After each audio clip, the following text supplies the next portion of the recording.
Humingi ng tawad si Pangulong Noynoy Aquino kaugnay sa mabagal na pagtugon ng pamahalaan sa mga biktima ng Bagyong Yolanda. Yan ay sa kanyang pagdalo sa pagtitipon ng isang eskwelahan sa Maynila. May ulat on the spot si Teresa Andrada. Tere?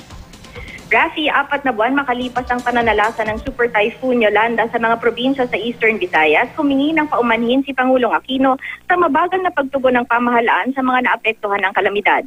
Sa question and answer forum na dinaluhan ng Pangulo sa Hope Christian High School sa Maynila, 4 na estudyante na dating nag-aaral sa mga paaralan sa Tacloban at ngayon ay nasa Maynila ang nagtanong sa Pangulo tungkol sa tugon ng pamahalaan sa Tacloban.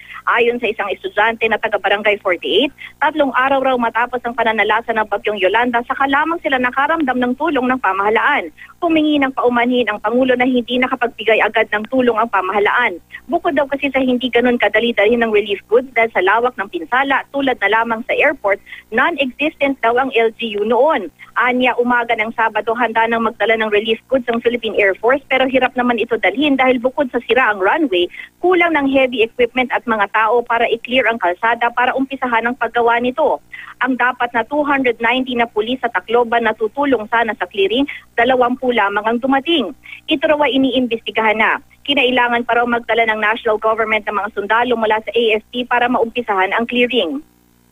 Hindi rin daw biro ang dami ng tao na kailangang ilikas. Ang hardest hit na lugar ay mismong sentro ng probinsya kung saan naroroon ang mga pangunahing pangangailangan. Kinailangan tuloy na dalhin ang mga goods mula sa kalapit na probinsya gaya ng Cebu at maging sa Maynila.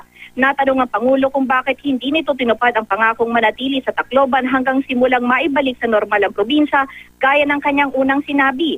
Ayon sa Pangulo, hindi raw kasi pwedeng dun sa Tacloban i-coordinate lahat ng gagawing tulong dahil problemado pa ang linya ng komunikasyon. Dagdag pa ng Pangulo, umalis siya dahil sa kanyang pagkakaalam ay naayos na ang mga detalye ng mga dapat gawin alinsunod sa mga napag-usapan sa pulong ng kanyang dinaluhan habang naroroon. Nangako naman ang Pangulo sa mga estudyante na titiyakin ng gobyerno na lahat ng financial assistance na ibinigay ng ibang bansa ay i-account naman ng pamahalaang Aquino.